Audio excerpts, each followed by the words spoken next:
Yeah. Hi, everybody. Welcome to our talk on mental health today. It is. I've got Amy here with me again. Just want to make you all aware we are not mental health professionals. So any advice that we can give is only from our own experiences. If you have any issues that you are concerned about, please seek medical advice. That said, thank you all for coming. Thank you, TJ, Shazia. Nice to see you again. So, Amy, we were just talking behind the scenes about autism and mental health, and you were just telling me about some groups that you were organising. Do you want to talk about that?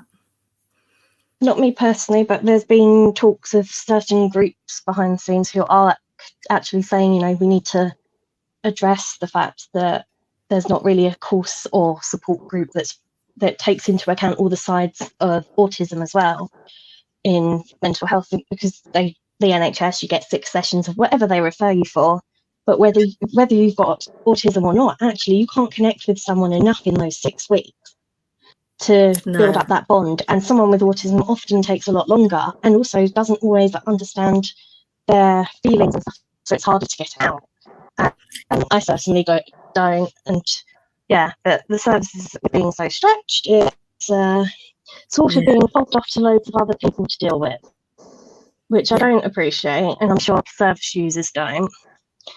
But at the moment, even for me, I was flagged up before COVID happened, and I've only this year had a letter going to 33-month wait for an assessment, and that's 2 months draft. So Hi, Screams of Anubis. Hi, Richard. Nice to see you both. I was just reading somewhere, and I've forgotten already how many it was, but it was, oh gosh, I absolutely can't remember now how much it was, but a huge amount of people have been ringing the crisis line over the over this last couple of years, and they're just swamped. But that's, all the services do things like that. I know there's Shout, which is a text number, which I thought was fantastic when it came out for people who didn't want to speak on the phone or had anxieties about it and couldn't. So there's been a lot more services. I know the beginning of not last year, it was more like mid last year, I had input from Mind. They were like, right, you'll get your person, whoever, they'll be in touch in so many weeks. It was later than the many weeks they said. And then I was locked down elsewhere for Christmas 2020 and into 2021, and suddenly kind of dawned on me that I hadn't heard from him in a while. He just, dropped off the radar for me. And it's sort of like, oh, okay. You said you'd call me in like 2 weeks' time. Haven't done. I'm not bothering going chasing after you either, because I'm not being funny. If I'm in a rough place, I don't want to be. It's hard enough to reach out to begin with that once, to have to then chase the fact that you're meant to be reaching out. Yeah. This is the thing I get really frustrated with, and it's not necessarily with myself, but with a family member. And the help that they need somebody almost telling them what to do. And all the adult mental health just keeps saying is, well, we expect you to be doing this. We expect you to be connecting with these groups. We expect you to be making these phone calls. We expect you to be doing this. There's no way he's in a position to do that. So what does that do? Someone with just a mental illness, he can't get any help. It is doesn't make sense to me. It just seems to me that, and obviously this is only from my perspective, but it just seems like they don't want to do any work. It's not just that. It takes so long for them to qualify to be able to do the jobs that they need to do. I mean, a vet takes longer than a doctor, but a vet can't treat humans, even though they've had to do so many different species, which to me is sort of illogical to some extent. But there's certain things that obviously they wouldn't study. Animals don't get certain things. But the same thing goes with mental health illness. There's so many and they're expecting them to qualify, and a psychologist or a psychiatrist or even just a counsellor has to study for so long that the need has been growing and growing, and even those that were qualifying and wanted to work for the NHS, they're just not quick enough. And I think we need to sort of our system needs to have a look at it and rethink things. My solution, when I was talking about it, informed when it came to education side of things and picking things up for kids earlier, because there's links between picking up things as simple as dyslexia. Well, I say simple, but compared to other things, it seems relatively simple. And not picking it up at school age. Oh, there's something wrong with my sound. Let me see. Thank you for that.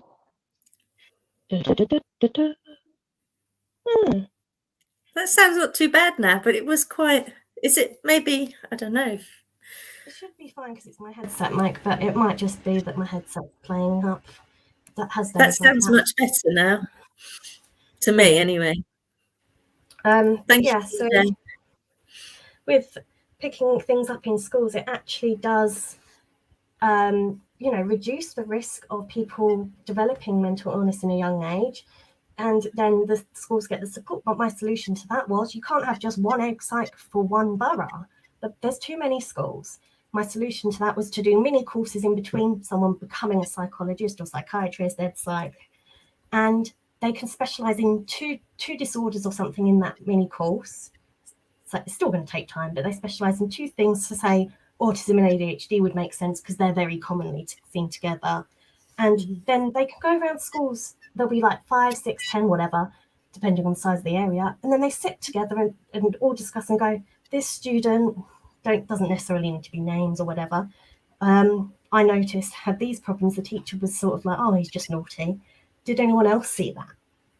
Can we sort of discuss what we think they sort of might fit into more? And then instead of kids being flagged for a disorder that actually they don't have, because some kids are just naughty. A lot of kids who aren't just naughty get labelled as naughty.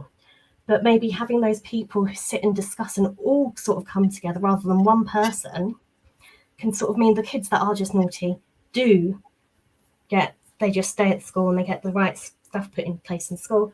But if there's kids who are flagged by them, then refer them on to the service to be properly diagnosed and assessed. But as soon as they flag them in that state and they start that referral process, the kids get the support in school, the teachers get the support in school, they work with the parents. The parents don't just think, oh, my child is, it's not that. Some parents are terrified of the word autism. And actually, anyone with any number of mental health disorders they have proven is actually higher IQ. Our brains cannot cope with the fact that we've got that high intelligence. So that's sort of where it comes from in that respect, because your brain can't process things, is trying to overcomplicate things. Let's put it that way, I guess. Well, I think else sort of suffers. There is this stigma about autism still to this day around, which is really, it's crazy in this day and age because it's a different way of thinking. Not everybody in the world thinks the same. Not one person thinks the same. But I certainly, from my son's perspective, I mean, he's highly intelligent. Yeah, I know that for a fact. But no, so with all the tests that we've had done over the thing, of course, I don't want to sort of tip on the scale and say, yeah, he's in the top 6% of the country and things like that, because that's irrelevant. But he was never very good in school academically, but he don't fit in boxes. He doesn't tick the boxes. But what was happening in school, from primary school, not so much secondary school because they were more on his wavelength, but in primary school, they'd ask a question and he would answer it, but he wouldn't give the answer that they were looking for. He would give something that was over and above what they were looking for, and then it was, no, that's not the right answer. And so his confidence and self-esteem just it's knocked when when it they're went so developing far it. down. That's in primary school. That's, like 5 and 6 years old, to be constantly told. Well, up until then, he'd always excelled in everything. He was way ahead of everybody. But then he started in the same primary school, and no, that's not right. No, that's not. They didn't understand him. They weren't looking for something.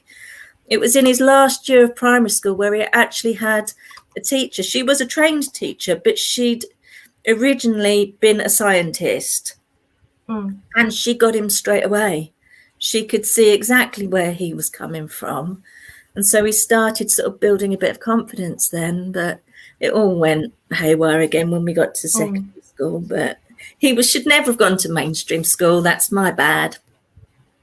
But, It's not your bad, because I know, like most parents, they go to their GP and they talk to the schools. The schools say, oh, no, it's just they're not trying. It's not this, it's not the other.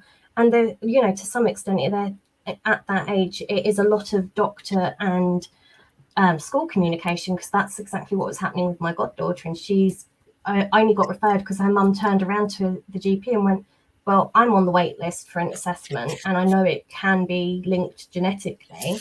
So I think this needs investigating. They just went, oh, okay. And it's not because of bad genetics or whatever. It's just like saying with some people are predispositioned in their genetics to be more likely to suffer with depression, which is a lot more acceptable nowadays. And COVID has certainly made that more acceptable in that sense, because it's brought it more to the light than autism still isn't. But as a parent, you would have been fighting. I know for a fact you would have been, knowing you as well as I do, but it's the fact that parents do. They query it and they go to the people who they're meant to trust, and they're told, no, it's nothing to worry about. No, you're being over this. Oh, you're doing the other. Stop worrying. They're fine. Blah, blah, blah. And actually, you're the ones letting the parents down, who are going, I actually got told by one of the teachers that I was making too much of a fuss and I was actually causing problems with him. For goodness sake. And this is the same teacher that then came up to me, I don't know, maybe a year later, and said, oh, I think you might have been right. I was like, well, it was a good job I didn't listen to you then, wasn't it? Yeah.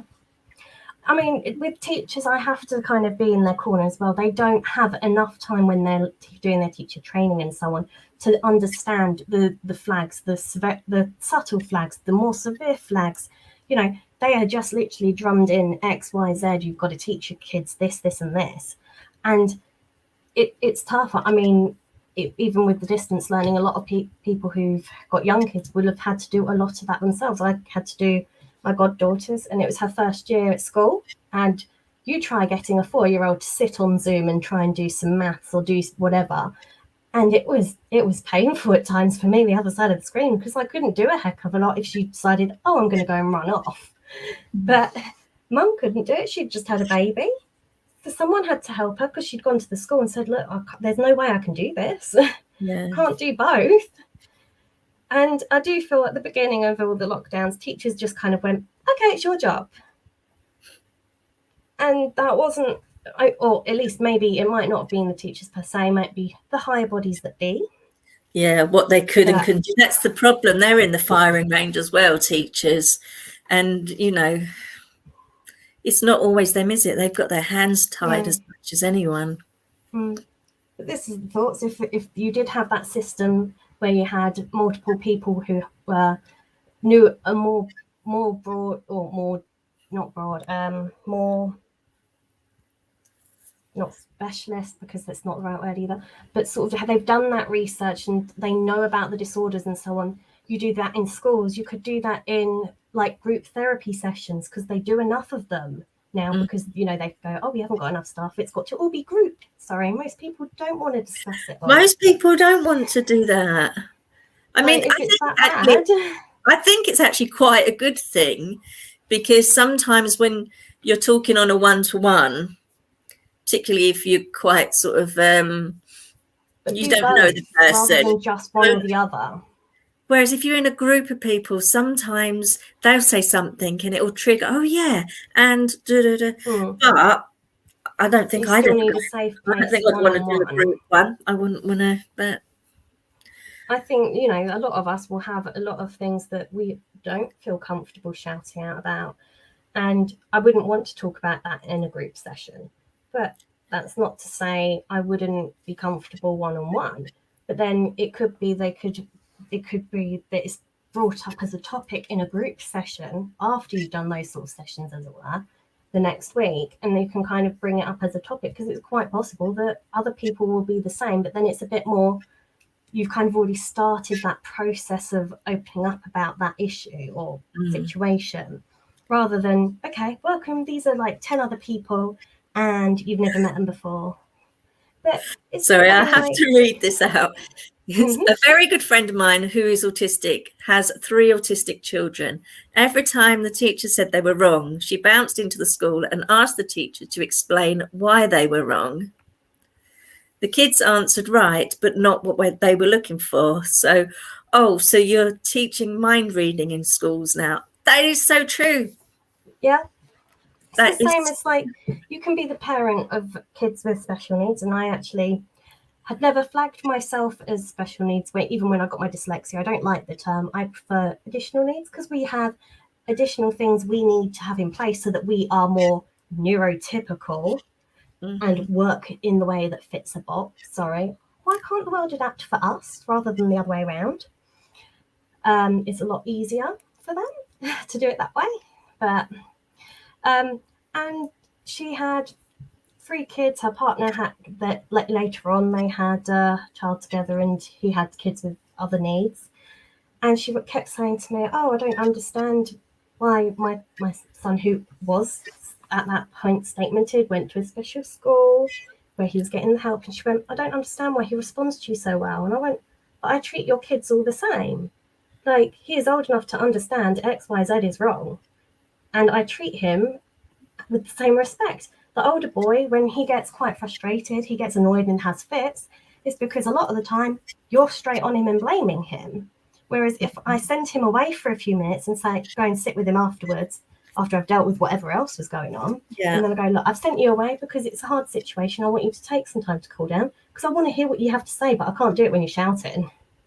And it was the fact that I wasn't being taken for a mug or whatever you want to say. I know mum's going to go, "Oh, my child's perfect and everything." And of course they are. They're your child. They're never going to be any better because they're your child and you love them. But when you're on the outside, you do see the different things. And I was like, but he laughs at you when you tell him off. Like, the one where you think that has autism and you know of that, he's laughing when you tell him off, because he knows that you think he doesn't understand. And he can just do it again and again. A few weeks later, came home, she was in the other room and heard him actually turn around and talk to me, because she went, "Whose voice was that?" I went, "Your son's." She went, "He never talks like that. He never talks at all, actually." And I went, "Well, he said a full sentence to me." She went, "What?" And I thought, yeah, it's because I'm not treating him differently. No. He understands things. He might not be able to communicate things back as clearly. And instead of just going, he was doing something wrong at the time and telling him off, the fact that he'd actually spoken to me, I went, "Okay, well, let's not do that again. Let me help you." Simple. Instead of making it, "Oh, you naughty thing," or whatever telling off you would have done in that situation, I'm just probably most parents lose it quite quickly sometimes if they have to work hard all the time. And when there's 3 boys fighting, it's not always the easiest. I had 2 very different children. They're only about 19 months different. And I've got one who's autistic and one with ADHD. So one that likes everything sort of quiet. I can't say he's very ordered, but obviously all these things were lined up. And then you've got one who's just loud and literally climbing up the walls, singing at the top of their voice. And, oh my God, when they were growing up, I've been on my own the entire time. So I would literally be, if I went out anywhere, I'd have one storming off one way, one storming the other way, and I would just be like, oh my God. What one do I go after? You go with the one who's more vulnerable, which is actually the older one, or do you go with the younger one? Yeah, who's the girl and the one you should sort of like make sure that it's so I difficult. don't know. I mean, for this parent, I think she found it tough because a lot of the time she was on her own. Wasn't until like much later, and her oldest was about to go to secondary school where her partner was properly on the new partner was on the scene. Their dad didn't really want a lot to do with the youngest because he found him difficult. Fine, she went to me. Oh, it's definitely the older one. It's definitely the older one. I think there's something not quite right. I think he does need some help. And I went, no, I think you might need to look a bit closer. I think it's the middle one, actually, who's not got necessarily autism, just needs a little bit of help with whatever else it is. Oldest one, as far as I'm aware, still has no diagnosis, but the middle one does. And it wasn't me trying to flag up that anything was wrong with any of the kids, but it was just the fact that there was a reason these patterns were happening that I could see. Maybe because I broached things differently, maybe because they're not my children and I could do things differently and I'm not with them 24/7. But she was even then still adamant because she knew her kids, and of course you do know your kids, but your kids can also, after a while, they're intelligent. If they've got something else going on, they're intelligent and they know how to work you. Sometimes you can be a bit too close as well. You need to be able to see the bigger picture sometimes. So for an outsider looking in, I think sometimes that does help. I'm just very grateful for my neighbours, because without them taking one of my children off me whenever I needed to just concentrate on, you need that support network. Yeah, it just, I don't know what I'd have done without them. I think that's something that is lacking with that side of things when it's the children, because you don't have a break. Parents don't get a respite for a little bit from it. Even if there's two of you, you know, it's constant. And I know I was, still waiting for many diagnoses to come. I can look back and I'm thinking I was really difficult as a child.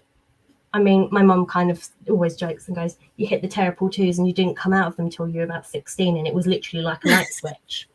And I was like, oh, God, I'm so sorry. Do you know, I think that might be my daughter as well.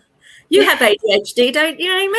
Yes, that's what one of the many. I certainly know at times when I would benefit from more things in my system to help me. But now they're kind of going, oh, actually, we do think you have autism as well. And I'm thinking, okay, so I struggled through school. I didn't get a dyslexia diagnosis until I left school, literally the year before I went off to university.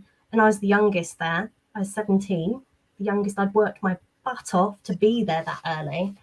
And, you know, independent learning, that's one massive benefit I found. If I was doing it at my own pace, I could thrive. But trying to do it everyone else's didn't work because I'd switch off, got bored. Why is it taking them so long? Why can't they get it? The things like science, for me, I get it because there's no right way to get to the result. No. There's so many ways. And I think that's part of why I love, I did the veterinary studies. I went and worked with horses. I can't do it now, but it was all that side of things. I studied all the like sports recovery for riders and horses. So, you know, no expert in any way, shape or form there, but absolutely like that, with like helping animals, helping in that side of things made my life better. I was happier. But then you can't do it because of the fibro, and then you lose everything you love. Yep, I completely 100% agree with you, TJ. 100%. Says, in my opinion, there's nothing wrong with them. No, it's not the right words to use. That's sorry. True. If I came out with that, I might have done. Because I mean, I know when I was growing up, the biggest thing I would keep going, there's something wrong with me. I'm not like all the other kids.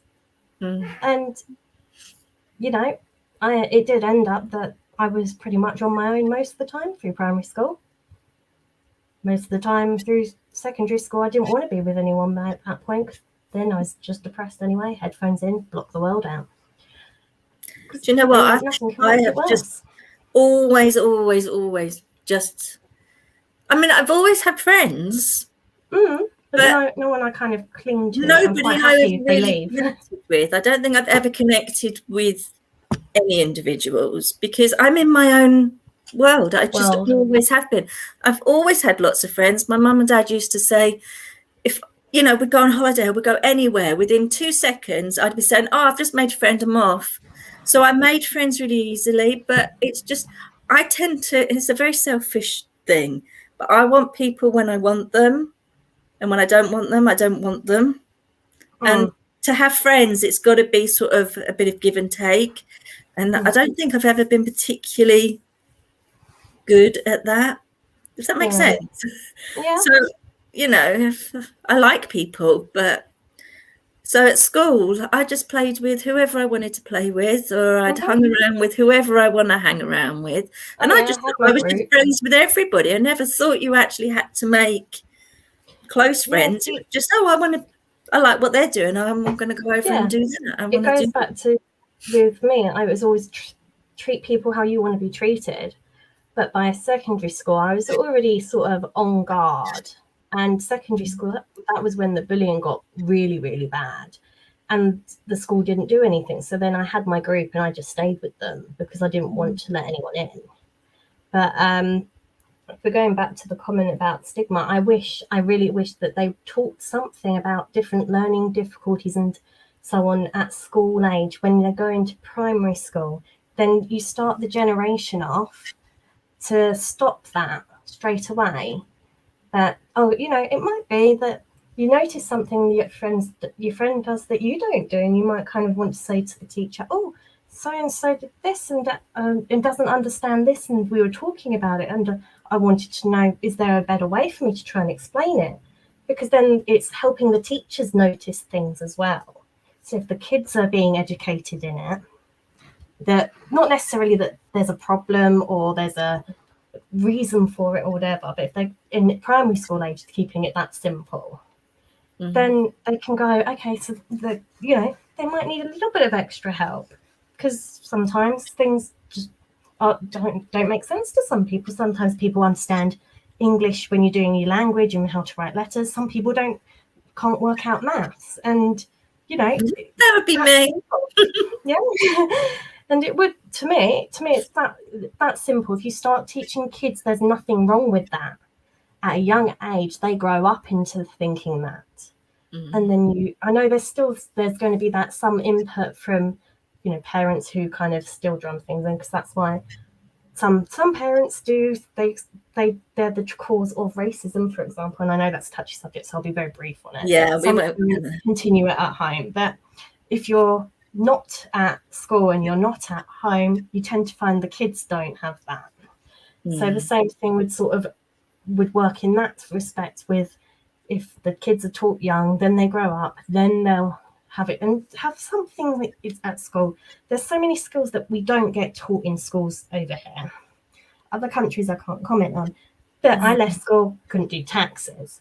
I'm sorry, I think that's a life skill. Some kids don't leave school and know how to cook anything or boil an egg. I was very lucky to have food technology or whatever at school, and I loved it. But these things aren't compulsory.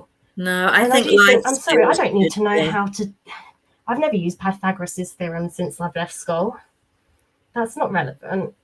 But then I do think that in some respects, when you can't get your head around something, will have come back to affecting your mental health, because you sit there for hours having to work out how to do Pythagoras' theorem that you're never going to use again, unless you're going into a job that requires it. I always remember this joke. Do you remember at school when we always used to get told, like, you've got to learn how to do this without a calculator, because you're never going to have a calculator with you all the time? Wrong. When they tried doing that to me at secondary school, everyone already had smartphones. In fact, I was one of the last. I was at school, okay? I didn't have smartphones or phones or anything. For me, I'm that generation that did have it all the time. And that's the annoying thing for me. It's like, hold on a second. We all already do. I was one of the last to get a smartphone, but I had a black and white Nokia with Snake on it. Even those phones had a calculator on. Like, once you get to that point when there's technology like that so often seen in any sort of life, you can't really turn around to a kid in school and go, you won't have a calculator. What are you going to do if, you know, your computer dies, your phone's dead? What are you going to do then? Well, you write it down. Like, you'd write it down like you do on a calculator. And okay, you wouldn't be able to go press equals and it's up there, but you would sit there and work it out somehow. Because you can't just give up at work, because you wouldn't be able to. You'd sit and try and find a way. And it might not be the way they want you to. That is true. We weren't allowed those at school, though. They banned them at school, in my school anyway. We used to have watches with calculators on. But yeah, we weren't allowed those in school. I never had anything like that. Just my phone. But then, like, I can see why they ban it, because I know you had to, when I was going for my exams and stuff, they wanted you to take your blazer off, your jumper off. They had to check you hadn't written up your arms. And it's like, really, I just want to go and sit and get through this torture. Yeah. Do you know what, though? Even if you did cheat in exams, that just shows initiative. In its own way, yeah. You can't. I mean, there's a lot of people. You've got to write it all and understand it. Yeah, so you've got to be able to do that, and that is a valid point. But then they'd go, the best one was you won't have the information for pi to 3 decimal places or something in the exam written down. Open the question. Oh, look, there it is. Fantastic. I didn't need to actually memorize it. No. The thing I've always found in life is, if you don't know the answer to something, you can ask somebody. I can be in the middle of a high street and I might need to know something. I can turn around to people and ask them. As long as you have a voice. And you feel able to use it. That's not one of my issues. So, yeah. Yeah. I tend to be the opposite. I'll if I can't work something out, I'll get frustrated, and then I go into panic. So then you don't think logically at all, and you forget there's other people there, but you might be surrounded by people and then acknowledge they're there and be like, oh my God, there's too many people and I'm in this horrible situation. But my brain doesn't go, hey, you could ask one of them. They might be able to help. Really? You see, that's a perfect example of how people are different. Yeah. Because that's the first thing I think. You know, people say, I can't do directions, so it's no good somebody saying to me, oh, when you get here, do this, do that. So I just say, all right, well, tell me what bus to get on. And that's it. All I need to do once I get off that bus is turn around to somebody, do you know where this road is? Because that's easier for me than trying to... Sorry? Normally you know enough of where you need to go. Because I can pinpoint, like, key places, but that's about it. Someone could, like... I can sometimes, when I'm so stressed out and in such a high state of anxiety, I can't tell you the names of places, but I might be able to describe it to you. One day I sat there and I was like, asked about a journey I took, and I went, can't remember it, but I know there's a really long tunnel you have to walk through from one train station to the other because you can't get out another way.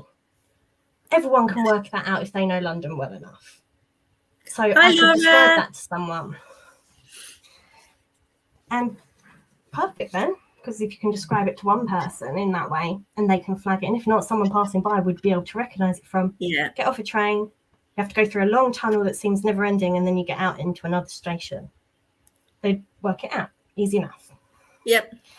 But you can't, when anxiety's bad, certain other conditions, you know, it just makes it impossible. But if you had the right support from a young age, if you had the right things put in place, you might learn coping mechanisms, and then you retrain your brain so you don't panic. That's the whole point of CBT, really. But when you get so unwell, you can't make use of CBT anyway. You can't. And so my son had CBT for absolutely years, probably 10 years. And then at the end of it, I sort of said, well, I don't think it's really done that much help. Good. That's a long time. Oh yeah, new information have now come out that that people on the autistic spectrum don't respond well to CBT, and I think that's true, because but that would make sense then. One thing about the people with autism that I have met, they may not understand a lot of how we think. They may not understand what it's like, but they can recognize what's supposed to happen and things, and they know what they're trying to do. They can see straight away what CBT is trying to do, and they're just like, no. Yeah, that's not how it works. Sorry. It might work that way for someone without a diagnosis of whatever type. Why are we the people with some sort of diagnosis, the one that's got a diagnosis? How come it's not the people who don't have anything else, with their brain structured in and does everything the same way? Why aren't they given some name for what it is actually? I know there was a company on the news recently who was like, we are desperate for members of staff to come join us with dyslexia. And they were like, they see things differently and it's made our company so much better. Thank you. Whatever company that was, I can't remember. But this is me giving you massive brownie points because we need more of you out there. You don't want every company out there working the same way. No, definitely not. I have to agree with TJ. I didn't actually want to say it, but CBT is crap, and yeah, it is just brainwashing. I didn't find telling CBT people useful. that they're not allowed to feel what they actually feel, but they have to do all these things, and no. I find that so frustrating. Rubbish. Like, it doesn't matter if they think that I shouldn't feel that way because of this, that, and the other. I feel that way. It's not going to suddenly go away with a few weeks of sessions or for whatever reason. It's not. And that does drive me up the wall. Yes, CBT has its place for some conditions and some things that go on with people. I'm not saying that it doesn't.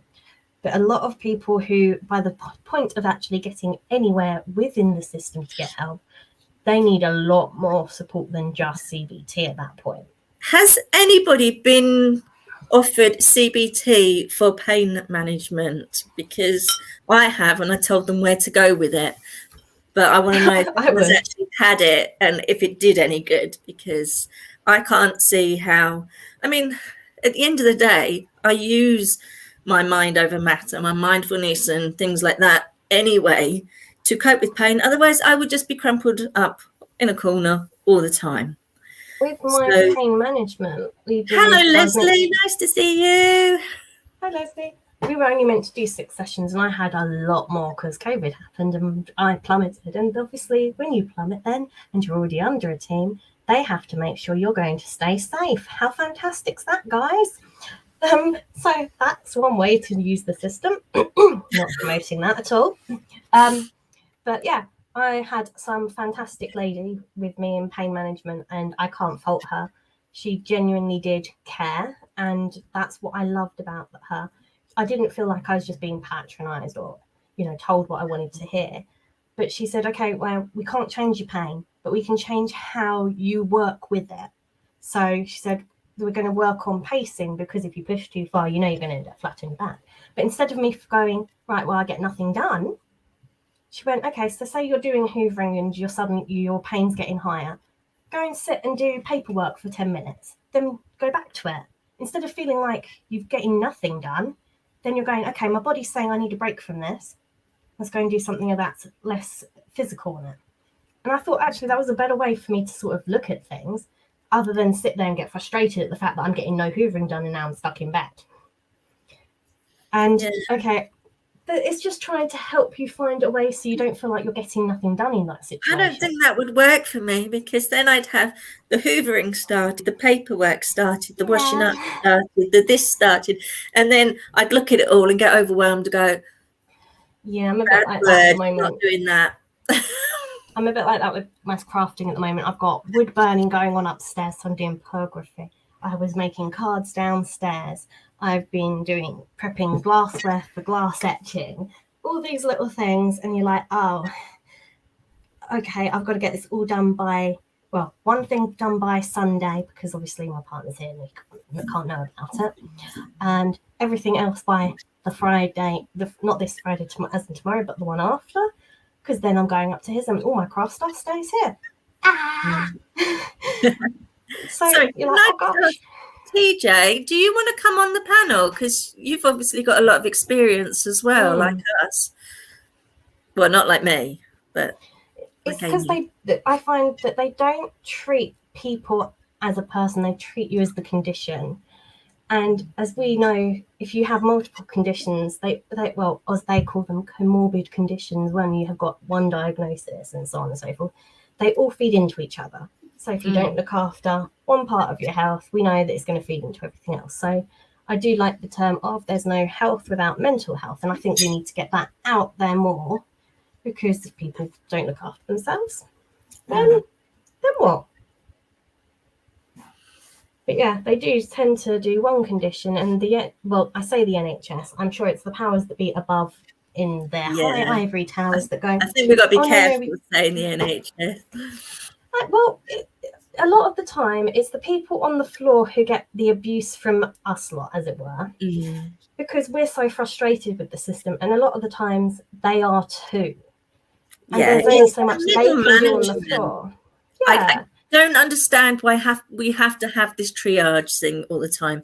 I can't get to grips with it. I'm never going to be able to get to grips with it, because why are you pouring your heart out, telling one person every little detail? Then that person has to go to somebody else and relate yours and probably 50 other people's issues to them. And then they go to their board meeting. And I know this happens because I used to feed these doctors while they were having these meetings. Then they'll go and they'll discuss it with this other, what can we do? And by then, your information has got so twisted that you just don't get the right help. Why can't you just talk to the one person in the first place? Oh, TJ's here. Oh, fantastic. Hi, TJ. Hello. Can you hear me? Because I've not got headphones on. Yeah, I can hear you perfectly. Good. I might have to mute because I've got a family in the house. Okay. Mine have just walked through the house as well, but I think they're being quiet for a change. I have multiple issues. I have no thyroid. So I'm hypothyroid, hypothyroid, and they keep telling me I'm hyperthyroid, which I'm not. So I've argued and argued and argued over that. So because that didn't work, and I said, right, okay, so if it's not that, you're telling me my meds is okay. Yes. So you're looking at information on a computer screen, blood tests, and you're telling me I'm okay. Yeah. Right. So why is my hair falling out? Why is my nail splitting? Why does every single joint in my body hurt? Why have I put on 3 stone? Why is my skin falling off? Why can't I sleep? Why have I got tinnitus? Why are my teeth falling out? Do you know what I find frustrating? They send you for all these tests and then they go, oh yeah, everything's fine. You're like, well, it's not. The reason I needed those tests hasn't been answered through those tests. Exactly. So telling me it's all okay actually isn't the solution here. Going, we didn't actually see anything flag up, so we'll make you a follow-up. That would be my logic. That would be we've done this test, right? Okay, so what's next? What do we need another test for? Well, it's not that, so it must be something else. Let's look for that. I don't care if I'm riddled. Instead of blood tests as well. I don't care if I'm riddled with worms. I want to know. So let's go find something else wrong with me, because you're telling me it's not that. So what is it?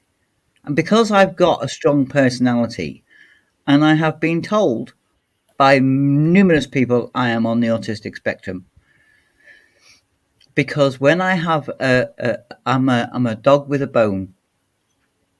I am that censored into things.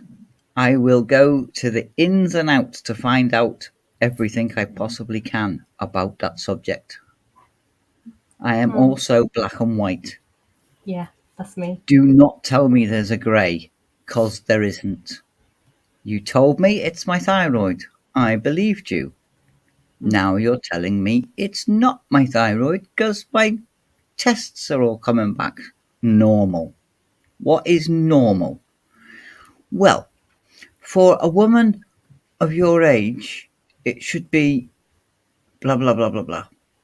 and blah, blah, blah, blah, blah. So a normal woman of approximately 5'6" to 5'8", I should weigh 10 stone, and my blood should have this, this, and this in it. That's just an example, okay? Mm. I'm 5'11" and 15.5 stone.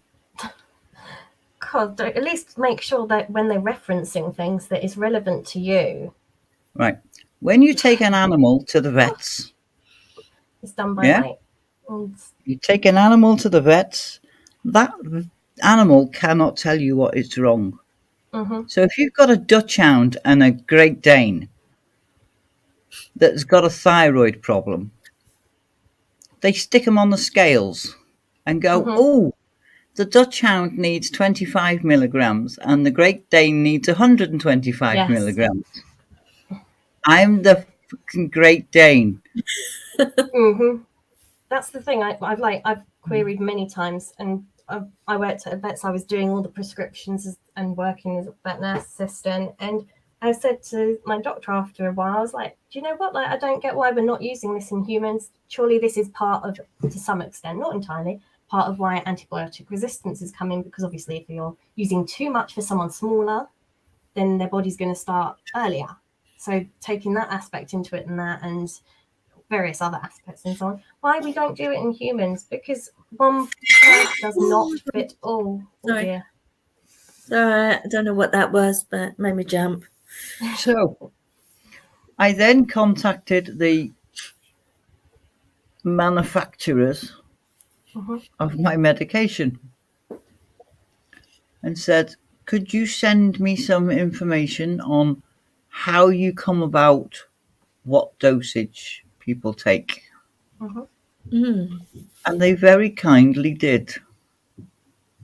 I can't remember what it is now. It's something along the lines of 40 micromilligrams per 10 kilos. No, it's not that.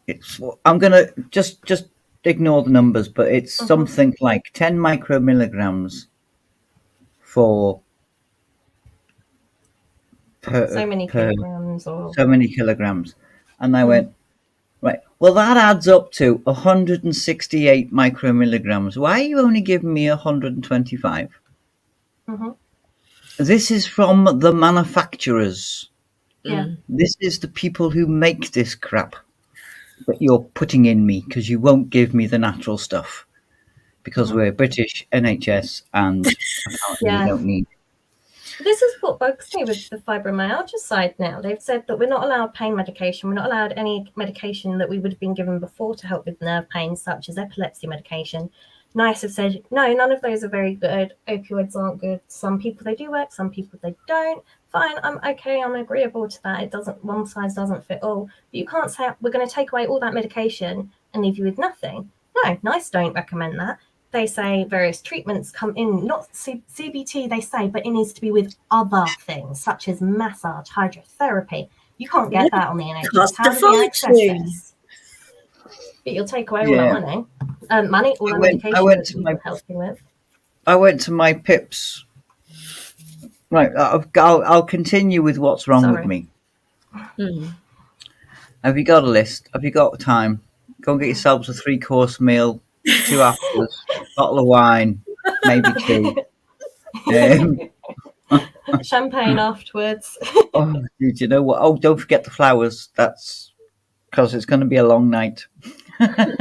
I'll even cook you breakfast in the morning. But I've been diagnosed with fibromyalgia, but I was diagnosed with fibromyalgia over 30 years ago, when over 30 years ago it was, we don't know what's wrong with you. So it's just the be-all and catch-all thing. It's just a name that we give you because we don't know what's wrong with you. And I do understand that things have moved on since then. But because I was told that, and this is where my autism springs up, that has stuck in my head. So I discount the fact that I have fibromyalgia. That is me. That is my opinion, and I'm allowed it. But I do understand. Have you noticed? I've noticed that, and I do it as well. anyone, when they tell you they have fibromyalgia, they also say, but not just that, I also have It's almost like they have to justify what they're going through, because fibromyalgia is, to me as well, even still, just a sort of catch-all. And it's just, oh, what's fibromyalgia? Oh, well, it's chronic pain. And because that's all people know about fibromyalgia. Other symptoms. No, there's hundreds and hundreds of different people suffering with different types of fibromyalgia. But because my brain works the way my brain works, because I was told that initially, it has stuck in my head and I can't get rid of it. So I've got the no thyroid, and because after all the tests that they did, they sent me to the Department of Tropical Diseases. Oh, gosh. Now, the Department of Tropical Diseases. So what were they thinking? And you're laughing. I'm thinking, okay, I'm on the right lines there. I've got chronic fatigue. Chronic fatigue stroke ME. I'm not saying the name because I can't say it because I haven't got my teeth in. I'm tired. I'm not even going to try. So it's and they chronic give them long names to make it difficult, I'm sure. ME. Now, people who listen to chronic fatigue go, "Oh yeah, I get tired as well." No, you don't. Mine is stress. If I get stressed, I go into orbit and then go right through to Australia.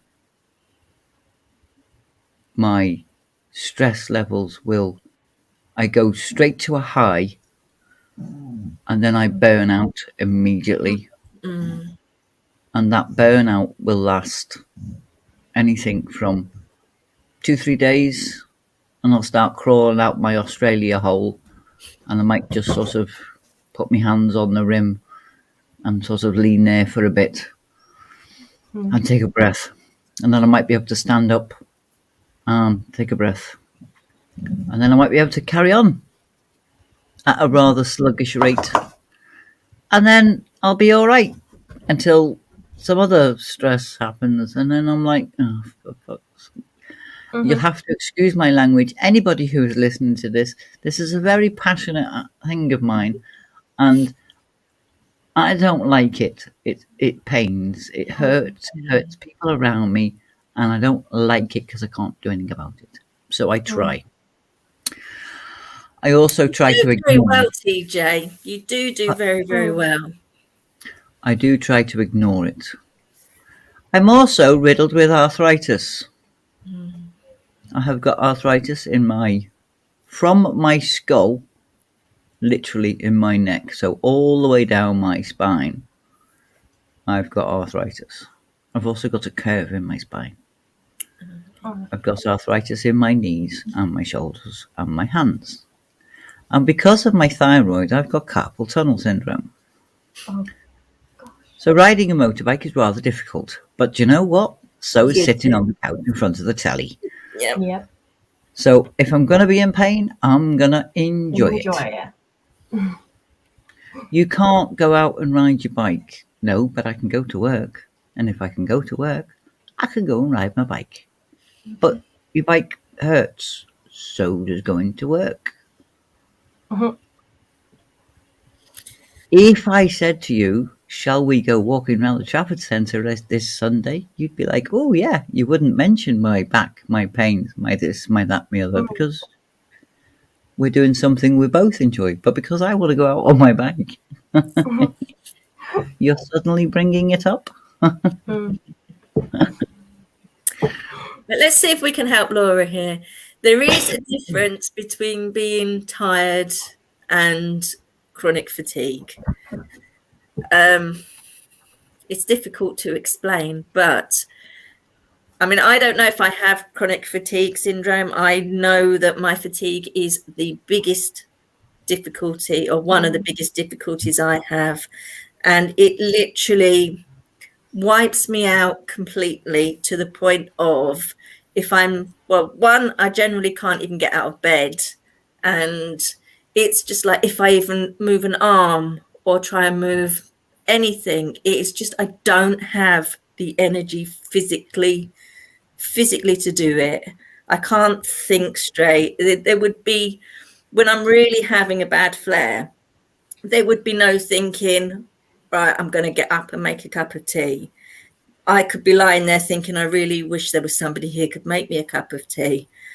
But I just wouldn't be able to physically move, to get up to go to the bathroom. I am literally virtually dragging myself across the floor. In fact, on really bad flares, I bring the commode in, or somebody brings the commode into my bedroom, because I can't do that. And that can last 2 or 3 days, 24 hours, 2 or 3 days. It's not so bad, sort of like as we're going on for the third day, and I can just drop like a fly. And where TJ was saying hers is triggered with stress, mine is as well, but mine is sensory.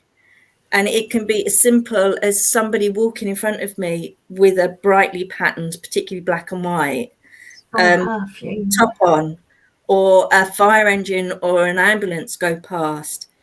And it will just literally, quite literally knock me off my feet. And I've had to just get people to phone me taxis before, if I've been out, because I've just, the energy has sucked right out of me. That's my understanding of my difficulties with fatigue. TJ, Amy, do you want to? With me and my fatigue, I don't know if it's just because I just keep pushing and pushing and pushing, which I will do. I won't listen until I physically can't do it. I will literally be sat at a table eating a meal and I'll fall asleep, and it'll be like face planting into said meal. I will be sleep gone. You can't wake me up for hours. And it's like, oh gosh, now what? I've early stages with my relationship. My partner would come over and we were like, right, we're moving your bedroom and we're doing this. I'd fall asleep halfway through, if we'd made it halfway through, making a wardrobe or our bed. And it's like, I would just be sat there mid-sentence and stuff. And it was just the flat out from all to nothing. And even like, to the extent my mum still brings it up and reminds me and says, I certainly had to get to know him. He couldn't do it on his own. I'm like, I'm so sorry. And I can laugh about it sometimes, but in times I was so angry with myself for being like that and not having that control over it either. But then I'd wake up and I'd be like, okay, I've got to move, and I'd have to start moving again. It would be like agonizing tiredness, and like emotionally agonizing, if that makes sense. And it was just ridiculous. Like, if it wasn't the physical pain, it would be the emotional side of the fact that I have to go and do it that was then making me drained. But I do find stress is a big factor with that. And stress is a big factor with the pain as well. I get TMJ when I get stressed. And that's like a nerve that comes down the side of your face into your jaw. And I can tell you which side of my face it's going to start in. And I don't know whether it's going to be all the teeth in my mouth on that side or whether it will just be on the top or the bottom. But then I can't function at all. And that's just how stress causes the physical side on top of or in conjunction with or either or. But the fatigue, I'd love to be able to do more. But like, that's the thing. People don't have the patience when you're working when that happens. I can't do anything about it. If I had a warning that I was going to, other than maybe I shouldn't push so much and keep trying when I should quite clearly listen to the fact that in that case, if I've got that warning, don't always realise I'm doing too much. But yeah, if I'd had that warning, maybe I could look after myself a bit better in that sense. But when you don't have any warnings and you just suddenly... Do you not have any inkling of a warning? I don't seem to notice one. That doesn't mean there's not one, I guess. But if I'm not noticing it... Well, I think you've probably done all this, and I'm probably trying to teach you to suck eggs, but this works for me. So, as you said at the beginning, none of us are mental health professionals. We are all talking about our own experiences, and we might be helping somebody with something that they haven't tried or have tried. But if you are, go and speak to a specialist. Mm-hmm. I'm just talking about my opinion, and that's my disclaimer. Mm-hmm. Try, and I'm saying try in big Mm-hmm. capital letters, to slow down, Mm. to see if you notice something. Mm. I notice the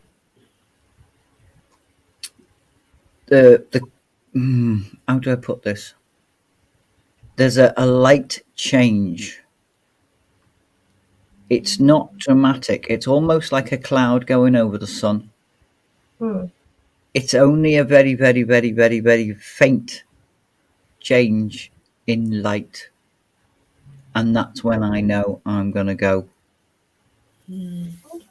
It's That's interesting, because with the ADHD, like at the moment, my meds are not in my system, and I probably am talking quite quickly.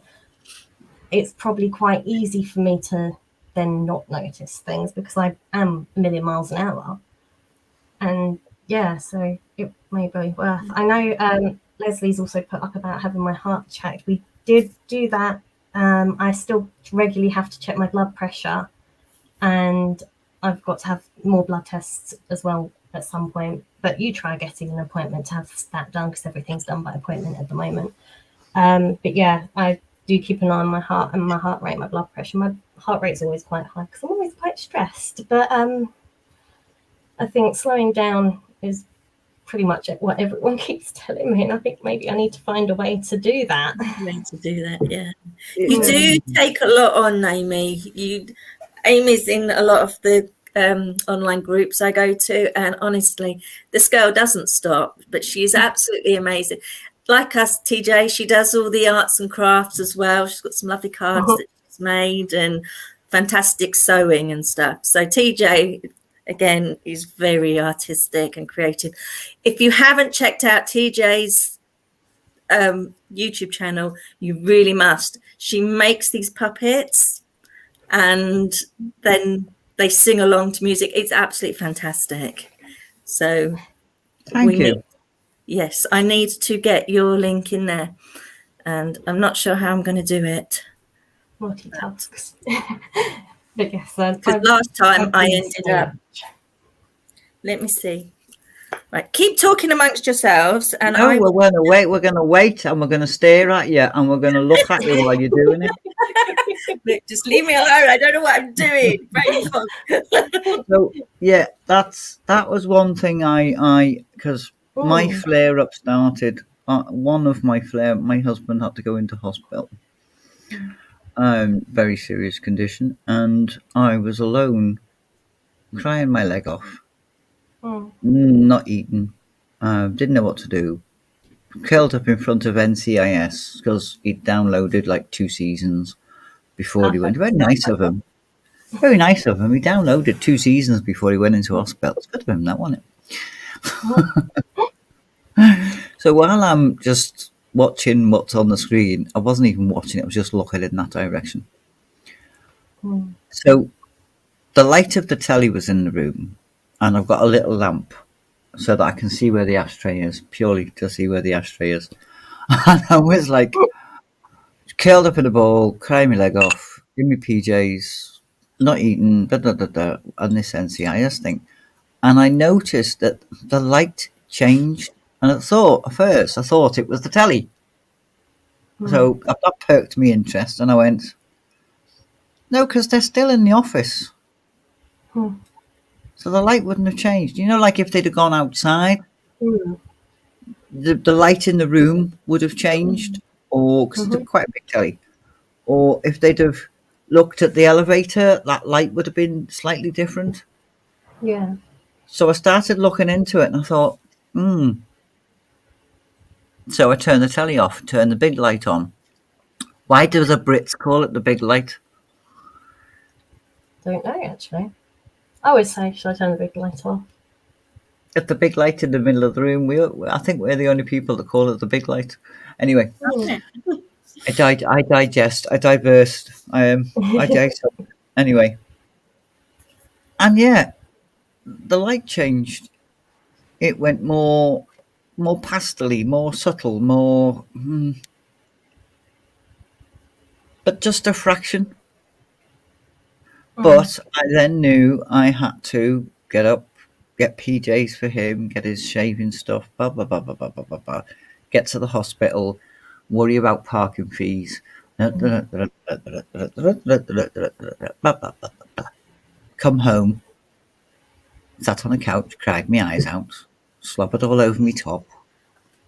I did manage to make a cup of tea. Smoked 20 ciggies in a night. Got up and did it all again. And I did that for 5 days. I was on call for 5 days. I never slept. I didn't eat. I drank tea and I smoked ciggies. And the light was changing all the time. And then I hit rock bottom when my brother-in-law said, "We will do this shift. He's out of danger. We will, if he needs anything, we will do it. Go and sleep. Go and eat.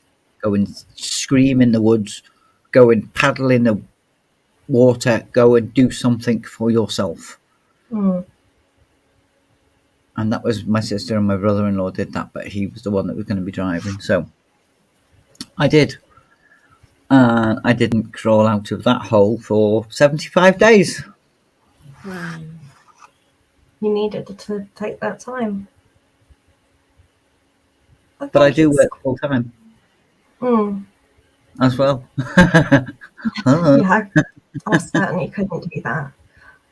I mean, I was really pushing to try and go and work at the vets that I was at, and I'd managed to hold it for a year, but I had time off because I just could not function. And it was literally eat, sleep, and I was there. I could not be social. I could not talk to my mum about my day, my partner, how I was feeling. So then you end up with all the other bits going on and affecting you on top of it. And I just sat down one night and I just went, I can't do this anymore. And I'm still devastated about it. I'm still devastated. Have to talk to people. Yeah. You have to talk to people. You have to talk to you. You have to. You personally, my point of view on you. I don't know you from Adam. No, I'm going to tell you it off. You have to slow down, and you have to talk to people. You have to let people know what is going on. And I learned that from trying to work and not talk or anything. But then, does anyone else have this problem when you can actually get that courage and the balls to go, I could use some help here. Could you do this for me? Even like if it's just, can you clean the bathroom? I can't do that, and the bedroom, for example. Do you find that they go, oh yeah, but then don't actually end up doing anything to help? You try and slow yourself down and look after yourself in that sense.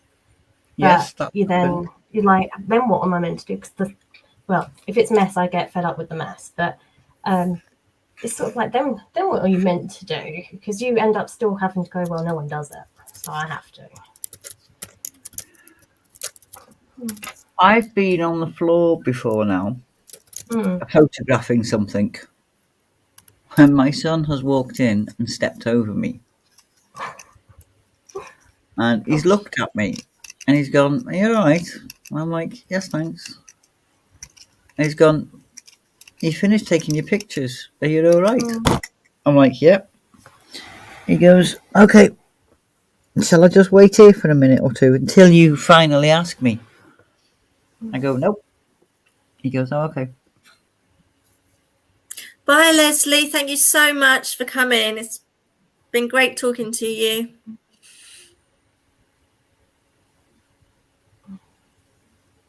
So it was like, they know I will not ask for help. But they will be there for when I eventually do. So he just hovered and hovered. And I went,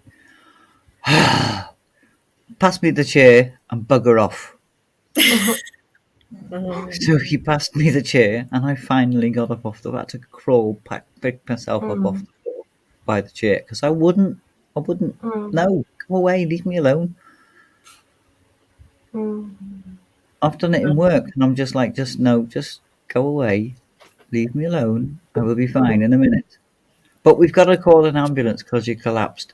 Call an ambulance, and I will get up so quick and punch you. You won't know what's hit you. Leave me alone. Because that's the kind of person I am. I will do it if I can do it.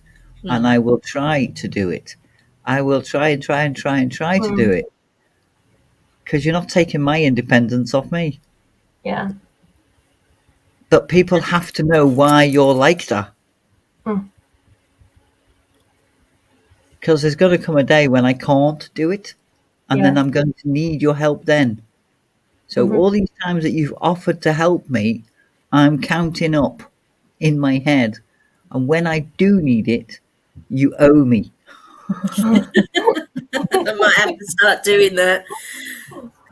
I don't let anyone do anything either. I'm like that though, but this one time we'd had so many arguments about the fact that, you know, I wasn't saying when I had a problem. I wasn't saying when I was starting to struggle. I thought, right, okay, we had a quite heated argument, nothing volatile, but, you know, heated enough that we both knew the other was frustrated with the other. And I went, right, well, actually, okay, fine. Can you do this for me? Because actually I find that quite hard because it wasn't in my house, quite a small bathroom that we had because we had the ensuite and so on. And, you know, you had one step from the toilet to the door and out, and you had a shower in there as well. So I thought, right, I'm not going to put myself in those cramped conditions to try and clean everywhere that needs cleaning. Then you want to do something to help? I'll actually give you a job that I don't like doing then.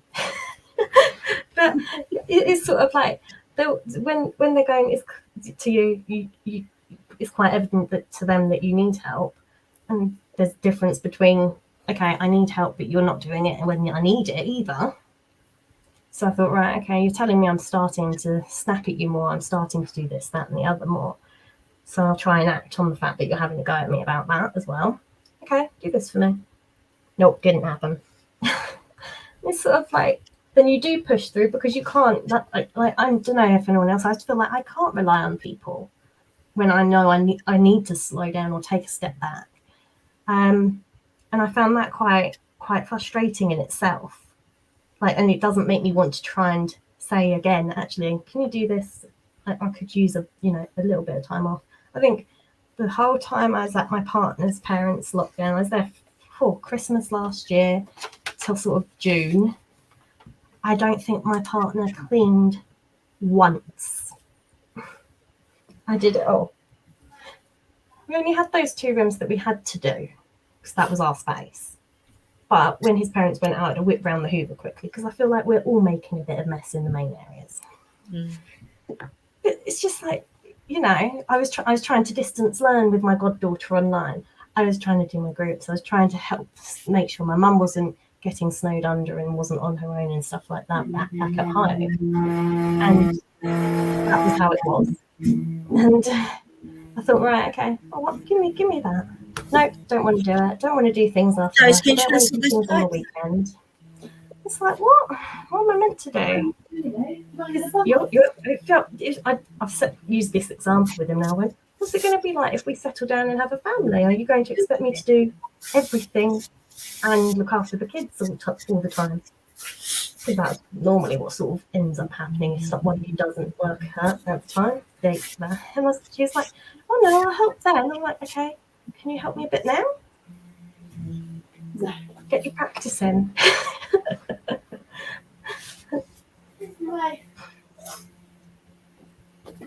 Sorry, if you can hear those pipes, I don't know if you can, but there's nothing I can do about them. That's just what happens when you run the bath. Oh, stop running the bath. Throw them outside, it's raining. Put a soap at them. Get out in the garden. Yeah, get in the garden, Josie. TJ says it's raining. Used to do when you were a kid. You'd love to be showering in the rain when you were a kid. Yeah. That's another thing. Like the rain, though. Doing silly things. Because, adults splashing in puddles looks a little bit silly. So you just kind of like stand there and just tap your toes in the puddle, like nobody can see them. And then when you finally find somebody that goes, "Are you splashing in a puddle?" You go, "Yeah," And then you jump in it. and they stamp the puddle that you're stood in, and you go, "Oh, we're playing that game, are we?" I And love it it. only lasts for a couple of minutes while you're both having a ciggy outside work. But it makes you smile. My whole channel is it's about making people smile. I made the puppets during lockdown for my Facebook to help people just for 30 seconds to smile.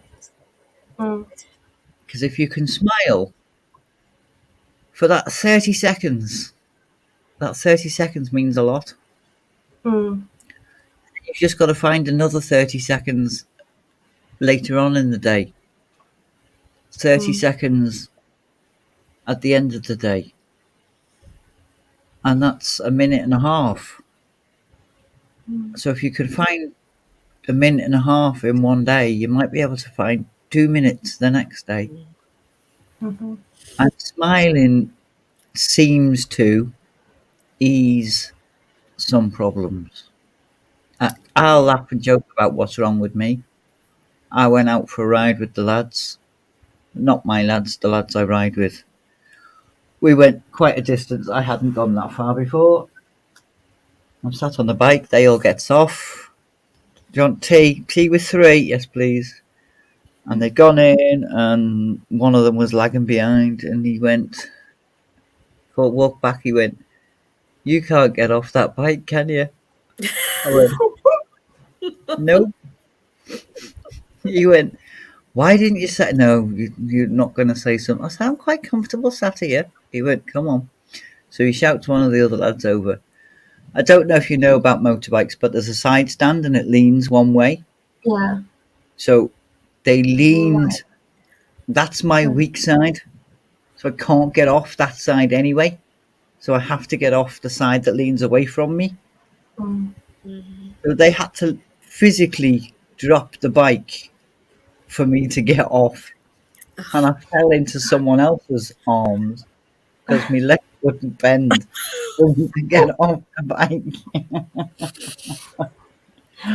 So once I got up and they put the bike back up, and I was like, "You can leave me alone now. I know you were just trying to cop a feel. Just leave me alone now." I make a joke of it because I don't want them feeling that they're going to have to do this all the time.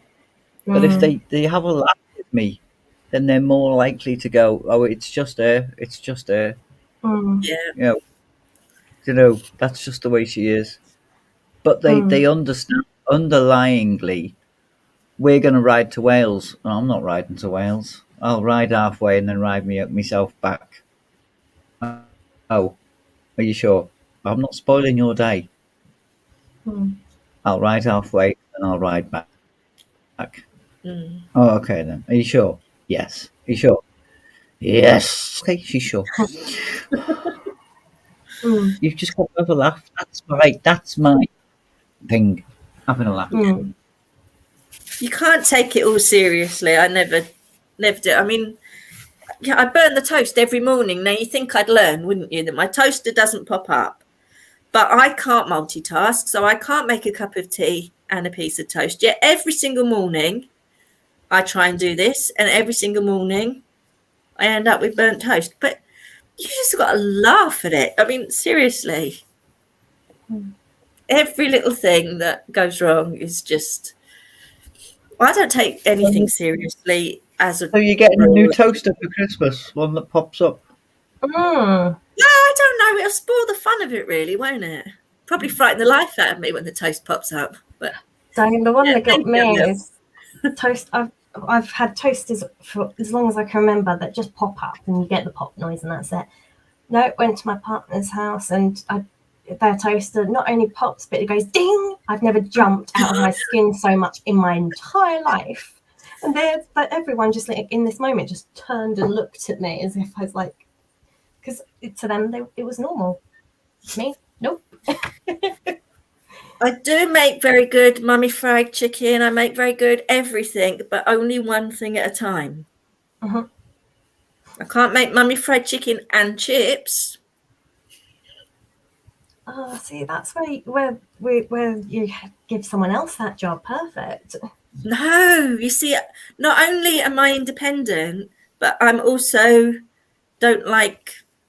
I hate people in my kitchen. I can't stand Oh, people in my kitchen, and I I like know that's cooking, when so I rows don't have want happened. anyone else to do it. It has to be Mm. no. The only thing I let people do, which they never do, is the washing up.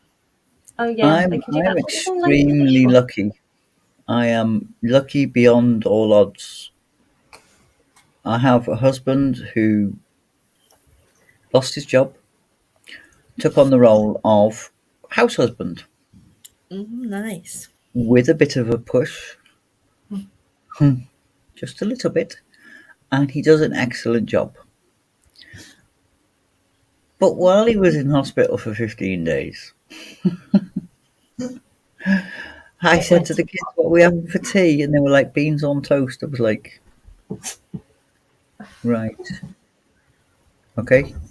Why do you just want beans on toast?" And they went, "'Cause if we want beans, chips, and sausage, something's going to be either raw or burnt. So if we take something out of that, now these are only 11-year-old kids. If we take something out of the equation, we might get something that's edible." Oh, bless it. So we're going to the kebab shop then. Oh yeah, we'll go to the kebab shop. I'm going to have to let my internet sensation out for a pee. So if you don't mind, I shall be back. Okay. So yes. I mean, I'm the same as you. No one comes in my kitchen. My partner has regularly come into the kitchen and said, "Oh, we were meant to be cooking dinner for his parents at that point together." And I was like, "Well, you weren't here when we started." And he's like, "Yeah, but I can help now." I was like, "But I've done all the prep. It's literally now cooking." Or he comes in as I'm about to dish up. Oh, don't talk about dishing That up. makes it even worse. Or I'll be partway through a recipe and he'll go, "Okay, so what should I do next?" I'm like, "You can see what I'm doing. Look at the recipe." He goes, "But you might not want me to do that." I'm like, "But you have to do it in a certain order to some extent." Mummy fried chicken is my own version of just fried chicken, like Kentucky Fried Chicken. I don't know if you have that in Italy, probably, but Kentucky Fried Chicken, and I call it Mummy Fried Chicken because once upon a time I never used to buy takeout. I always used to cook everything. Now I buy takeout more than I cook, but that's just the way it is. But Mummy Fried Chicken is my own recipe of fried chicken. I think that's sort of how it's in my house now. My mum's got her own health problems, but we pretty much, if it's bung in the oven, like that's enough for us. We'll do veg and stuff fresh. We do tend to do fresh veg or like frozen veg, but nothing else particularly, because it takes a lot out of you. And it's sort of one of those things that I kind of feel like I can let that go. And like Maxine, well, I'm not as bad as my mum, but forgetting to turn the oven off when I'm done cooking. I'm really bad at forgetting to turn the oven off. How many times I've left it on overnight? We have a gas oven, and the amount of times I've left it on overnight is just dangerous. But the hob, we've started making like checks now. So because we have lights on the front, so even if it's on a low temperature, it will still glow red if it's on, which has been helpful. But we did have a point when we had my brother's partner here with her nearly 4-year-old now, so 2-3-year-old. We had to be regularly turning it off at the mains because one of us, between, you'd think 3 adults in the house should be fine. No, there were nights that all 3 of us forgot to check. It was all off. I think yeah, if you've got other health conditions, I think that plays on your memory, like with the fibro fog, the exhaustion of having to manage how you're feeling with pain or whatever in the day, and trying to pretend you're okay all takes energy. And it gets to the evening and something has to go. Definitely the oven would be. I just don't do it. The last few months have been, I don't know. I never used to sleep. You know, it'd be like 4 or 5 hours a night, and that was it. I never needed any more than that. Sorry, my throat's really going now. But hi, Hen. I just keep sleeping. I can literally blink and fall asleep now. Mm-hmm. So I haven't been doing anything where I used to sort of cook and even just go out and have coffee and things. It's just, I'm not doing anything. Literally, I am falling asleep probably 90% of the day. I'll sleep for 2 hours, wake up for half an hour. And then when it gets time to do dinner, I'm just like, oh, I don't even know what to do. If it's just me, it's not so bad because I do have a lot of meals that I've prepped in advance. So like if I make a shepherd's pie or something, I'll make a few little ones. But the kids don't want those. So if it's just me on my own, I just throw one of those in the oven. Other than that, we have so much takeout. Hi, Hen. How are you? Waiting for the bus? Yeah. Lots of burnt dinner. I never used to do that, but now it's, I don't know. I do like cooking, but I'm not enjoying it. I used to really enjoy cooking, and I was so excited. I got accepted to Westminster Kingsway for catering. I went there, and I was, same place where Gordon Ramsay trained as a chef, and many others, but he's the first one that comes to mind because he's the one you see on TV a lot. Yeah. And I was like, yes, I'm going to push through this, and I burnt out there. Like I still loved it for a while, but I started to lose my enthusiasm for things. Started off with, oh gosh, they're making us gut fish on a Friday, or on a Monday even was worse actually, when they've sat there since Friday or Saturday when that was the most recent catch. And they smelled awful and they were rotting and horrible. And I have to give them credit because they certainly put us through our paces, but I did not enjoy it. I would never opt to do that again. And I think it was things like that that kind of started my enjoyment going. And I quite enjoyed front of house. I liked being silver service and doing that for people out the front. Decided maybe I should stay there. Then couldn't decide. Still, like the first year, went and worked at Chapter 1. So, nice Michelin star restaurant. Didn't stick there very long. I found I can't work 7 a.m. till 1 a.m. Then try and get a bus home because I couldn't drive then. I wasn't old enough. So, and it's like, yeah, I can't do that. And I think it's quite evident now looking back. I just kept pushing and pushing and pushing. So, but I think that's where I lost a lot of my enjoyment for it. And I think then with everything else that comes with it, with the pain and stuff, I kind of lost it there. But I finished my year there and got thrown off a horse and had to learn to walk again before I could bounce back. And it was just sort of like I burnt myself out and then did that. But that was my sort of release. That was what I loved doing. And like with TJ and bikes, horse riders are quite similar with our mentality. Got thrown off a horse, I'm going to get back on. Get thrown off your bike, get back on. You do it because it's what you love, and it's the adrenaline. Different types. But I liked going out to the pub and drinking. That's what I like to do. But was it the drinking or more the socializing with it that you were enjoying there? Oh, the socializing, really, because I That was a quick visit, Hen. See you soon. She's just waiting for a bus, I think she said. Yeah, she's just saying she's got to go. So, Ah, right. She Yeah, has too no, much then cake I out got, too. yeah, Richard likes the pub too. Yeah, then I got, this is going back to when I was 20, I got meningitis, and then that's what started my sensory issues. So then it just going to the pub with people and lights and noise, and it just got too much. I mean, I noticed a difference straight away, but I wouldn't say it was as bad as it is now. But I noticed a complete difference, and I kind of stopped going out as much. I didn't enjoy it. It was just a stress, and then That's what it's like for me. Christmas is a no-go. I've not left the house for weeks. I'm waiting for my mum to go, I'm a bit worried about you because you've not gone anywhere. But at the same time, I kind of just go, but I go out, I get stressed, I come back home, I'm snappy, and then I drive you up the wall. So I went out this morning for coffee. I was very snappy. Richard will tell you I met him for coffee in the, and yeah.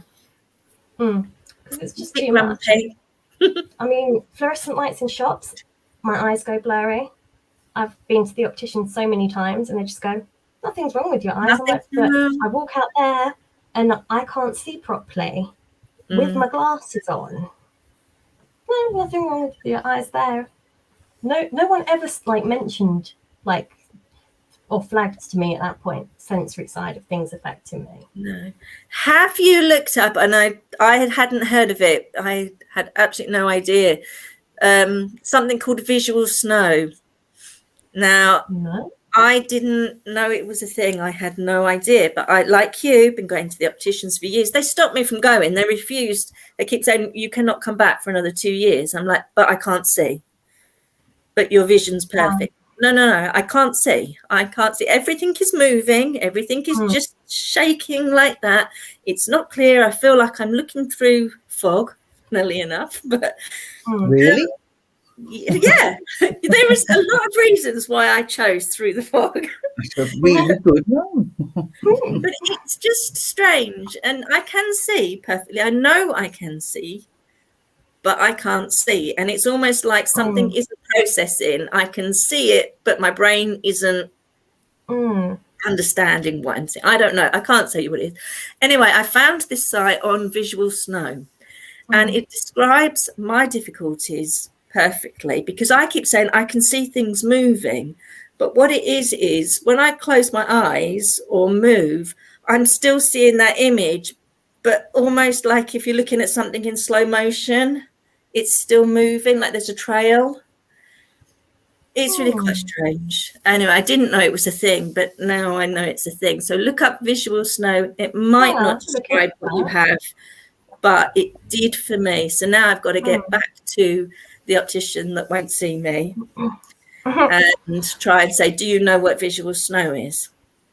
I see mine almost every year, and every time they go, well, they've changed such a tiny amount. Most people wouldn't notice it changing. I'm thinking, okay, go out with my new glasses once I get them. No, it's still the same thing. But every time I go back, at least they're changing ever so slightly. So they're not so. Bye, Laura. Thanks for coming. Bye. Bye, Laura. I live in a place.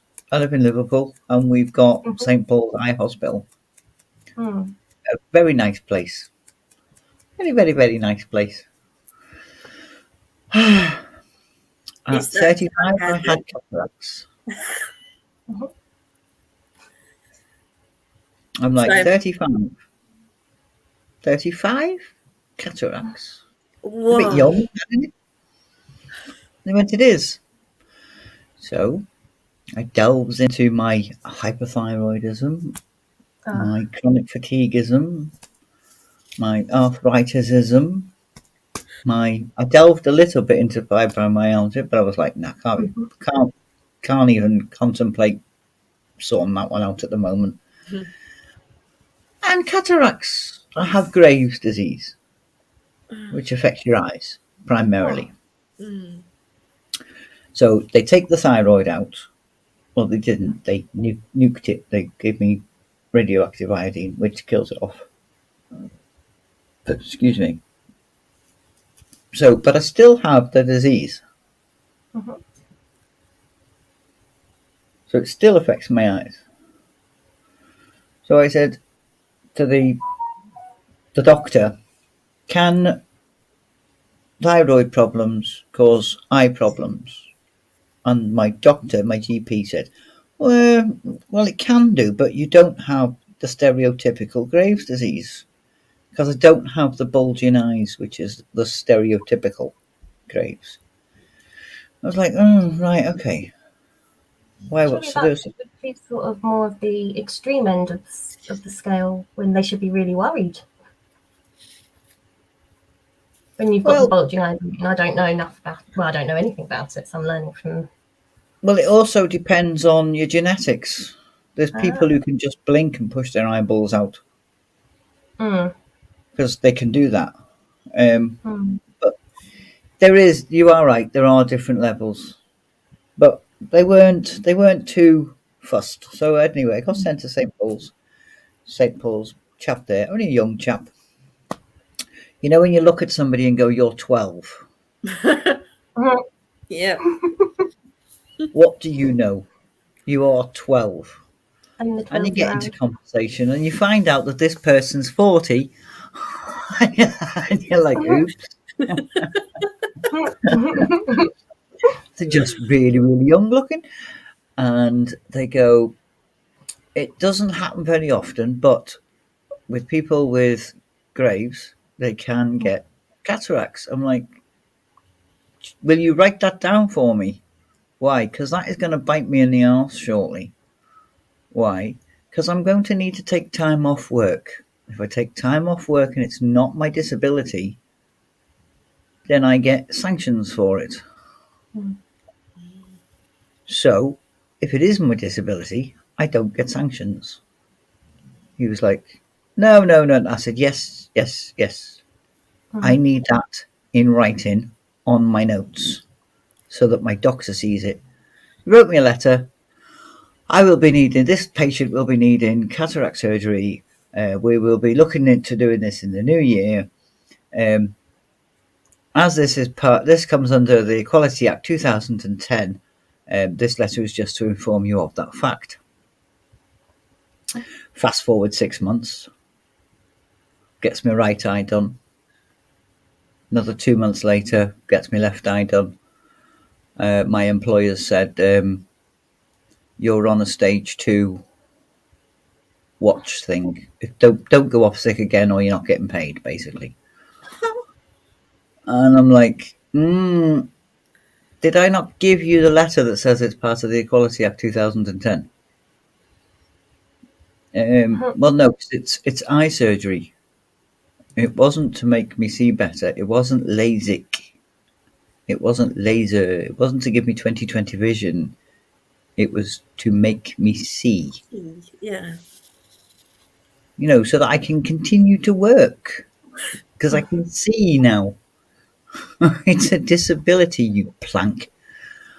Anyway, and yes, I did say that to my senior manager. I'm very fond of the word tit and I'm very fond of the word plank.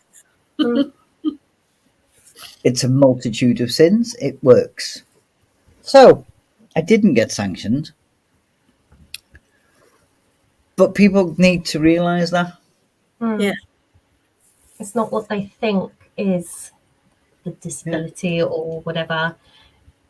I've actually had management say to me that you're going to be stunned at this. I hope you're both sitting down. Hope anybody in the chat's sitting down as well. You can't be disabled because you ride a motorbike. Oh my God. Really? I've been told I can't be disabled, I'm too young. And I mean, as Caroline said to me before, how old do you have to be before it's acceptable for you to hurt all over or struggle with this, that, and the other? And it shouldn't be like that. It shouldn't be. No. Well, I've waited to get to 50 just to feel comfortable telling people that I'm in pain. Because, like Amy, I was throughout school going in terrible amounts of pain. And I mean, I want to get tested for Ehlers-Danlos because I'm quite convinced I've been hypermobile my entire life. I've done all the sort of tests online, but I spoke to my GP and she Have you got any mods? Pardon? Have you got any mods? Me? Bounce mods? that one out. Marilyn Henderson. Yep. Oh, how do I do I don't know that? if I can. 3 dots. Okay, got it. Mine says report or blocks. Maybe I'm not a mod. I've blocked. Are you off now, Laura? Speak to you soon, babe. I think she's gone, but bye. Deleted as well, the message. I didn't even see what that was. I just went on what you said and blocked. It's a spammer. Oh, is it? I've seen them. They just like put some letters and then a dot, and either the word tech or the words or another word. So if you see something, it's not a foreign language. Okay. So if something looks like a foreign language, give it a minute or two. But if it doesn't look like a foreign language, and it's usually a dot tech or a dot, but I can't remember what the other one is, bounce them right out. Okay. Remember that. Yeah. So what were we saying? I don't know. We're talking about 3 people that have memory issues. We're talking about having to be an age to be disabled. Yes. Yes. So I don't know. My GP just says, no, the rheumatologist would have said that. But the rheumatologist literally said to me, so you think you've got fibromyalgia? And I said, well, yeah. I mean, I'd already discussed it.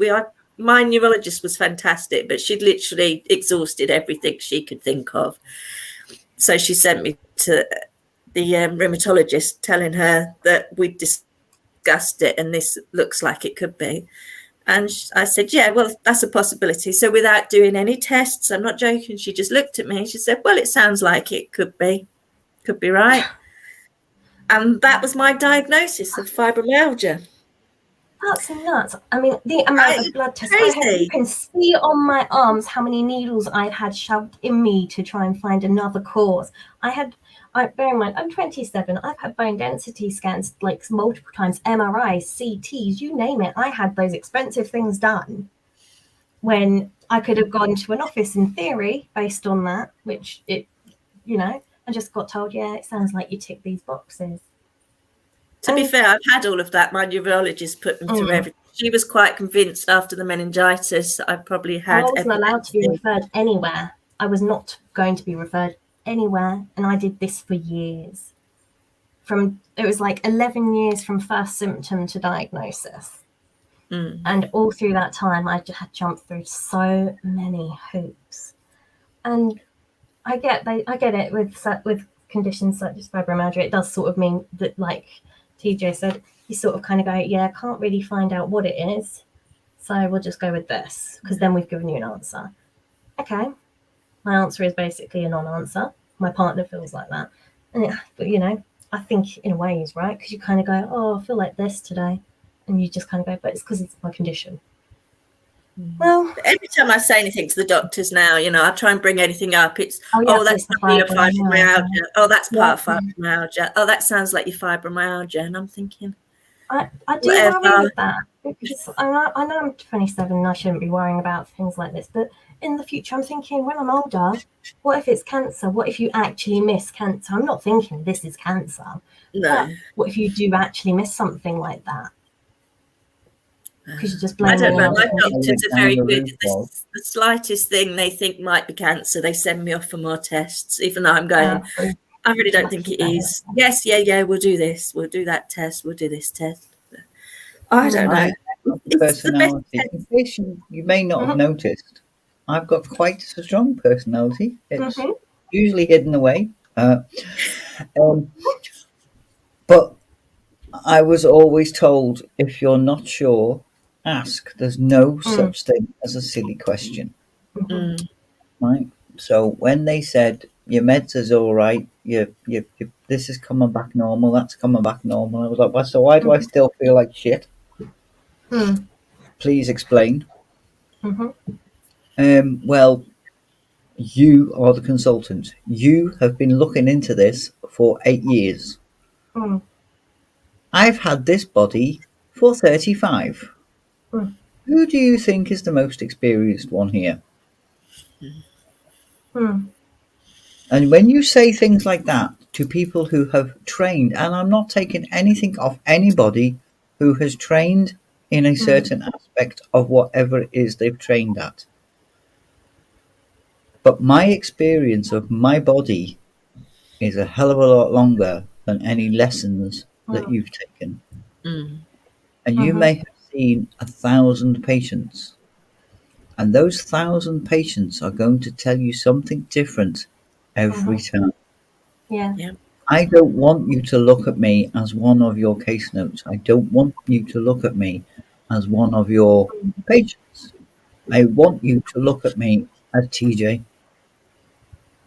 Yeah. Definitely. Yeah. And how damaging it is when you don't get any answers. Go back to the mental health impacts. The amount of times it was all in my head. It was my mental health giving me physical symptoms. Then when I physically couldn't do the stuff I was doing before to keep active, then comes the weight. Then came the medication with the weight, which made the weight worse.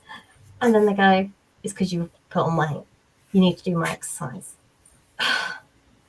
That wasn't the excuse when I was stick thin. I wore the same school skirt year 7 until I left school.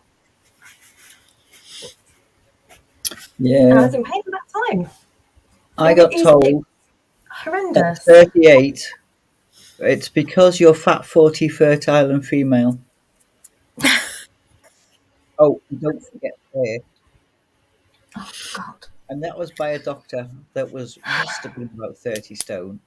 Had cigarette-stained mustache and beard. Had half his dinner down his tie. And I'm looking at him going, A, judge me? I'm not 40, I'm only 35. B, I've just lost 6.5 stone in 4 months, so I'm not overweight. C, I'm not fertile because I've been on the pill for 25 years. What was the other one? Fat, 40, fertile, and female. Female. There's a lot of people who'll argue that point because I've got more testosterone running around in my body than you've got in your little finger for you to come out and say something like that to me. I walked out, looked at the receptionist, and the receptionist said, "Don't book you in with him again." I went, "Don't book me in with him again and get rid of him." And she went, what did he say? So I told her. She went, "What?" I went, "Yeah. Don't be giving me no male chauvinistic pig of a doctor. Just don't." I've had another doctor, and I went to occupational health. You're going to laugh at this one. I went to occupational health, and the doctor there was a thyroid specialist.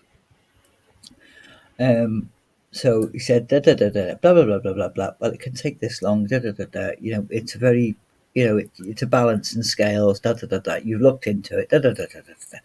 You need to try Alexion, which is a brand name of thyroxine. And I was like, oh, right, okay, then can you write that down for me? So I wrote it down. Goes to my GP. The fella I've been to work, the works doctor, has told me to ask for this. You can't have that. Why not? Because they're all the same. Well, he's just told me they're not.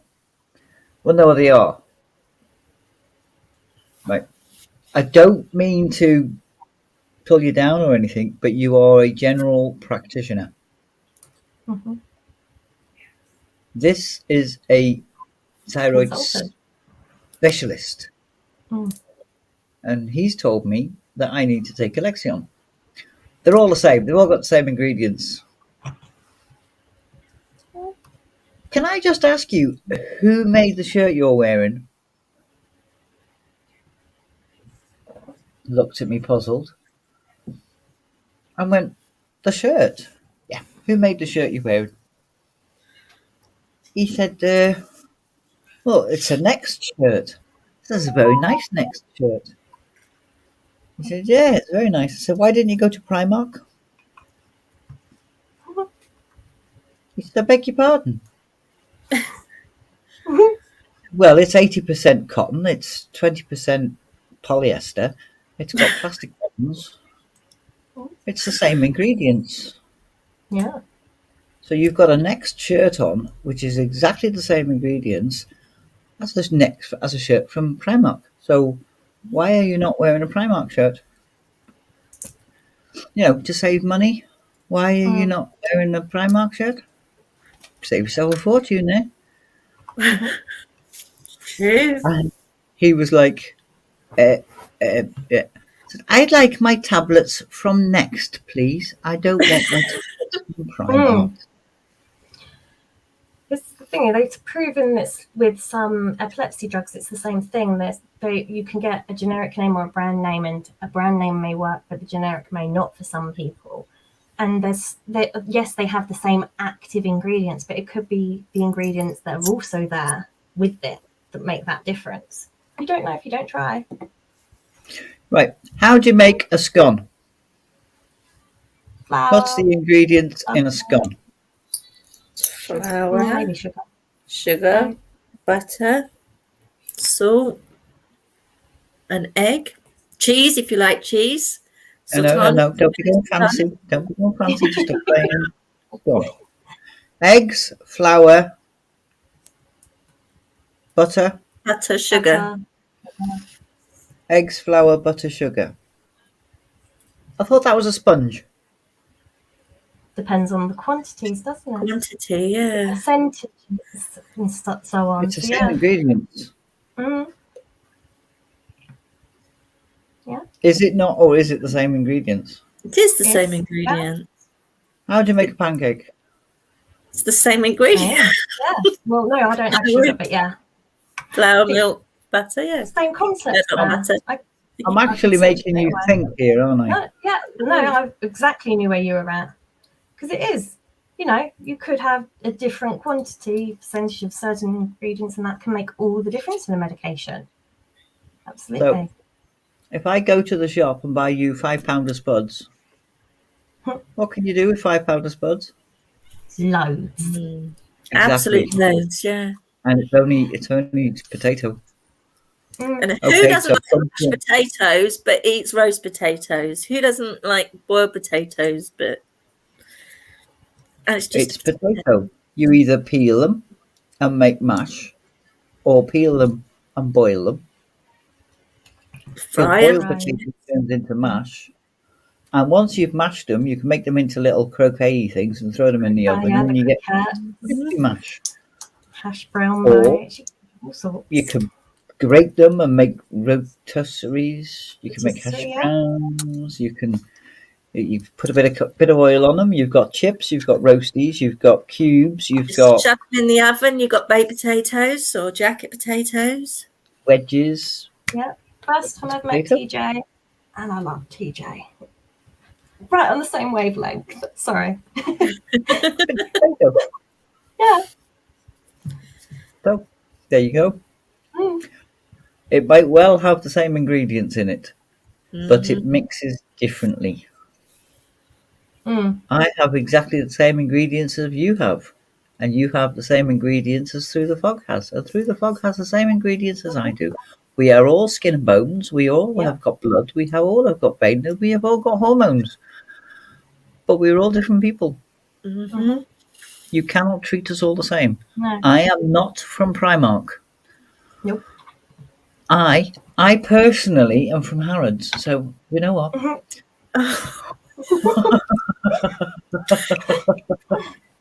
I'm just from a charity shop. I don't know where I'm from. You are not from a charity shop. You are from an M&S charity shop. You can find. Because yes, you are worth it. Don't say that. Get in trouble. I can say what I want. You can't say that. No, you can say what you want. No, we just acknowledge the fact that it's not ours. Credit to the person who came up with it. Simple. Job done.